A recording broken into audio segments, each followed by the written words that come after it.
Controlling का क्या process होता है अपन अब ये देखेंगे, ठीक है। Managerial control is that process under which the standards of work are decided before the actual work. अब देखो क्या बोल रहे हैं, मैनेजरियल कंट्रोल में क्या रहता है, जो भी स्टैंडर्ड ऑफ वर्क है, मतलब जो आपको काम करना है वो आप पहले ही उसको डिसाइड करते हो बिफोर द एक्चुअल वर्क। जो एक्चुअल में जो वर्क किया है उससे पहले आप डिसाइड कर लेते हो कि क्या वर्क आपको करना है, कि स्टैंडर्ड सेट करते हैं, ठीक है ना। In this way there are 5 chief steps in the control process. तो 5 कंट्रोल प्रोसेस है अपनी। फर्स्ट क्या है, सेटिंग स्टैंडर्ड। देखो ये ऐसे चार्ट बना के बताया, सबसे पहले स्टैंडर्ड सेट करना, फिर मेजर करना एक्चुअल परफॉर्मेंस को, है ना। उसके बाद फिर कंपेयर करना स्टैंडर्ड और एक्चुअल परफॉर्मेंस को, दोनों को कंपेयर करने के बाद डिफरेंस को फाइंड आउट करना। डेविएशन मीन डिफरेंस, है ना, जो डिफरेंस आ रहा है दोनों में उनको फाइंड आउट करना। फिर उसके बाद करेक्टिव मेजर्स लेना, सही निर्णय लेके उस डिविएशन को ठीक करना। ये कंट्रोल का प्रोसेस होता है। सेटिंग स्टैंडर्ड्स में है, the first step in the process of control is setting standard. In reality determining और setting the standard is done under the managerial function and of planning, but it is also an important part of the control process, ठीक है। Next क्या है, measurement of actual performance. Actual performance को measure करना है। Second step in the control process is the measurement of actual performance. This step involves measuring actual performance of various individual. सारे individual के actual, जो उन्होंने सही में जो काम किया, एक्चुअल काम किया, उसको मेजर करना है।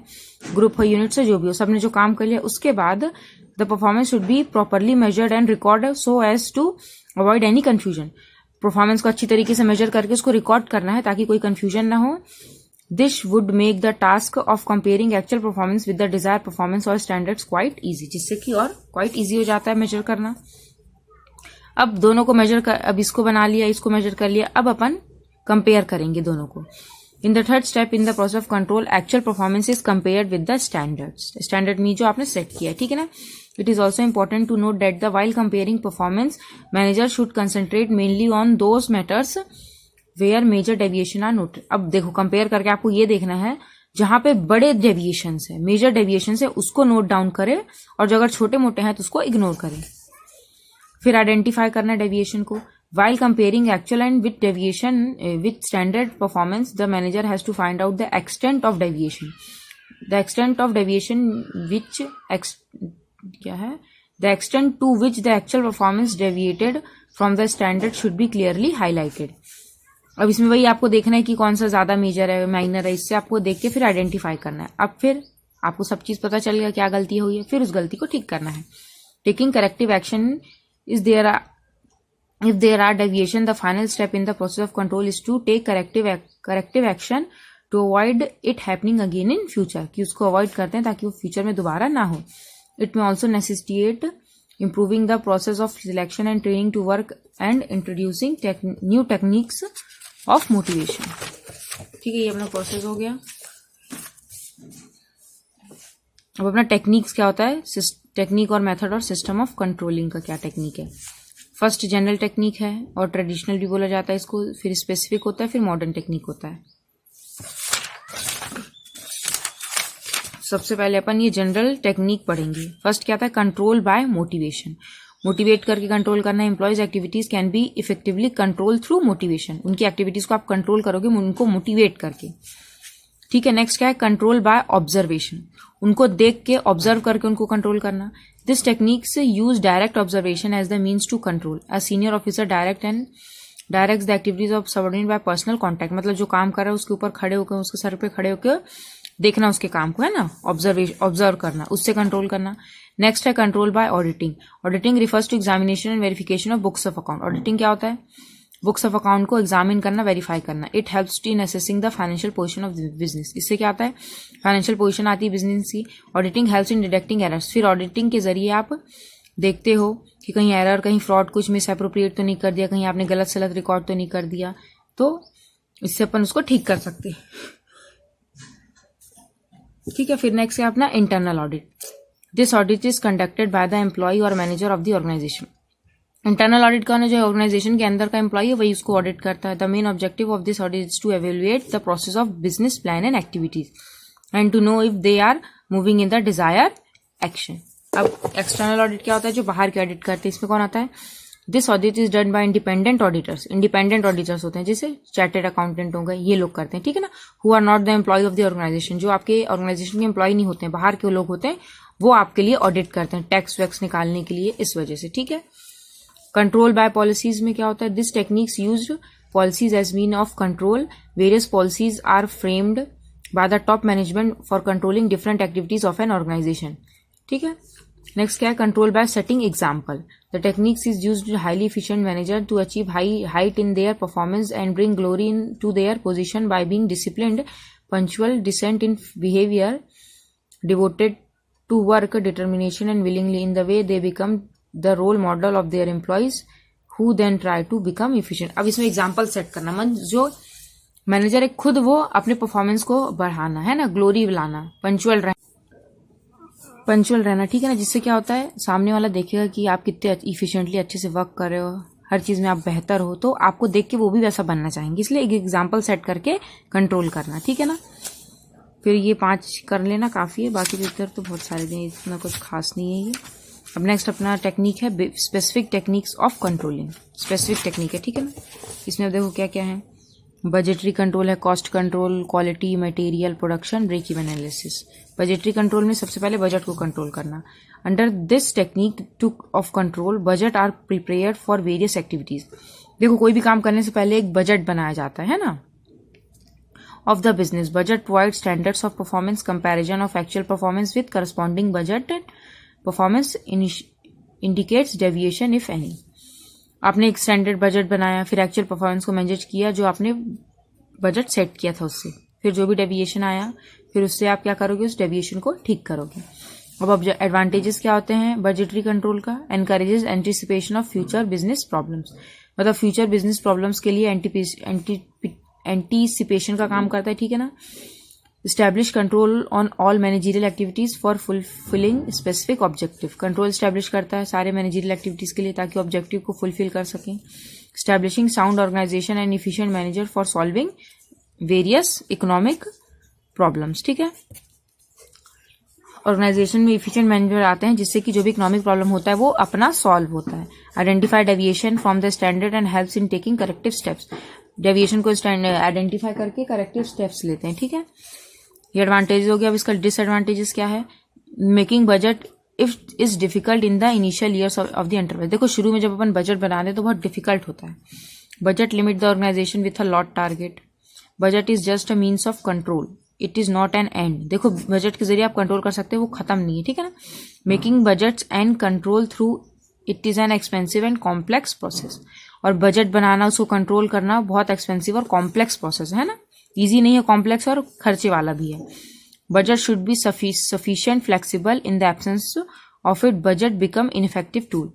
देखो budget should be sufficient flexibility, उसमें फ्लेक्सिबिलिटी होती है, but in the absence of budget, पर बजट के एब्सेंस में बिकम्स इनइफेक्टिव टूल बन जाता है। नेक्स्ट अपना है cost control. The object of cost control is to reduce the cost of production to the minimum possible level. इसमें क्या है, रिड्यूस करना है कॉस्ट ऑफ प्रोडक्शन को मिनिमम पॉसिबल लेवल से, है ना, मतलब जो आप बना रहे हो उसको कम से कम कीमत में आपको बनाना है। अननेसेसरी एक्सपेंसेस हैं, वेस्टफुल ओवरहेड्स एक्सपेंसेस हैं, ये सबको आपको कंट्रोल करना है, जिससे आपकी प्रॉफिट आप कम से कम में बनाओगे और ज्यादा से ज्यादा में बेचोगे तो आपको प्रॉफिट होगा। Hence the main object of cost control is to increase the profitability of business by keeping the cost under limits, ठीक है। अब क्वालिटी कंट्रोल में क्या है, देखो कम से कम पैसे लगा के आपको गुड्स भी बनाने, तो कैसे क्वालिटी प्रोडक्ट बनाने हैं ना, खराब नहीं, अच्छी चीजें बनानी है। Quality control refers to the control the quality of the products being manufactured under this method by proper supervision and efficient control. Quality of the goods is ensure to be predetermined level, मतलब goods को ensure करना, जो भी level आपने set किया उसके according वो होना चाहिए, गुड्स बननी चाहिए। In the present age of stiff competition only those products are sold which are good quality. देखो स्टिफ कंपटीशन हो गया, कई तरह के प्रोडक्ट हैं, कई तरह की क्वालिटीज हैं, तो जिसकी ज्यादा अच्छी क्वालिटी वो अच्छे तरीके से बिकेगी, तो इसीलिए good qualities are only those enterprise are able to make profit which sell good quality products. तो प्रॉफिट भी उन एंटरप्राइजेस को होता है जो अच्छी क्वालिटी के प्रोडक्ट्स बेचते हैं। नेक्स्ट अपना है material control. In any production unit major heads of cost is material. The element of raw material is the main component of any product. At time, it is at most 75% of total cost of the product. Hence, material control becomes the important aspects of the controlling the overall cost of the product, quality of the product, increase the profit of the organization. ठीक है, material को control करते हैं। By material we refer to not only the raw material. देखो इसमें सिर्फ raw material नहीं आता, इसमें फिनिश गुड्स भी आते हैं और फिनिश सेमी फिनिश मतलब जो आधे फिनिश्ड है वो, और पूरे तरह के फिनिश गुड्स भी आते हैं। A proper system of material control ensure properly supply in the terms of quality and quantity. Proper material control रहेगा तो आप उसको सफिशिएंटली सप्लाई कर पाओगे, क्वालिटी भी रहेगी उसकी और उसमें क्वांटिटी भी ज्यादा रहेगी। प्रोडक्शन कंट्रोल में क्या है? Production control refers to directing and managing the production of goods and services। Direct करना और मैनेज करना production of goods and services को। The area of production control is so wide that it is also include techniques. इसमें भी techniques की जरूरत पड़ती है। Of quality control, cost control and material control, ठीक है ना। नेक्स्ट अपना है ब्रेक इवन एनालिसिस। इसमें क्या होता है? Break even point is that point of sales of और production that which enterprise neither earn. देखो ब्रेक इवन पॉइंट वो रहता है जहां पे ना फर्म को ना प्रॉफिट होता है, जो भी प्रोडक्शन यूनिट है ना उसको ना प्रॉफिट होगा ना लॉस होगा। If it is therefore called the level of no profit no loss, इसलिए उसको no profit no loss level बोला जाता है। सेल्स बियॉन्ड दिस पॉइंट, अगर इस पॉइंट के आपने आगे जाके सेल किया तो रिजल्ट आपको प्रॉफिट में आएगा, और अगर आपने इसके बिलो मतलब बिलो आ गए, ब्रेक इवन पॉइंट ये है, इधर गए तो प्रॉफिट है, इधर आ गए तो लॉस है, बिलो चलेगा तो ठीक है ना, तो लॉस हो जाएगा। Hence every business unit attempts to calculate break even point. तो कम से कम बिजनेस ये चाहती है कि हमें प्रॉफिट हो, ज्यादा प्रॉफिट हो, और नहीं हो पा रहा तो कम से कम ब्रेक इवन पॉइंट तक तो पहुंचे, है ना, ये चीज। मॉडर्न टेक्निक्स में अपना आता है रिटर्न ऑन इन्वेस्टमेंट। इसमें क्या रहता है? जो भी इन्वेस्टमेंट किया आपने उसको रिटर्न मिलना चाहिए। Return on investment is useful technique which provides a basic yardstick for measuring whether और not invested capital has been used effectively for generating reasonable amount of return. मतलब जो कैपिटल है, नॉट इन्वेस्टेड कैपिटल है, उसमें आप कहीं पे invest करके उससे रिटर्न जनरेट करो, है ना, जिससे आपको रिटर्न मिले। It can be use to measure the overall performance of an organization और its individual depends, it can be calculated. अब इसको कैलकुलेट कैसे करते हैं? Return on investment is equal to net income divided by sales into sales divided by total investment, ठीक है ना। इस तरीके से रिटर्न निकाला जाता है। अब नेक्स्ट अपना है रेशियो एनालिसिस। रेशियो में निकालते हैं। It refers to analysis of financial statement through computation of ratios. Liquidity ratio, solvency, ये सब अपन अभी अकाउंट में पढ़ेंगे, ठीक है ना। ये वही रेशियोज हैं। लिक्विडिटी रेशियो क्या होता है?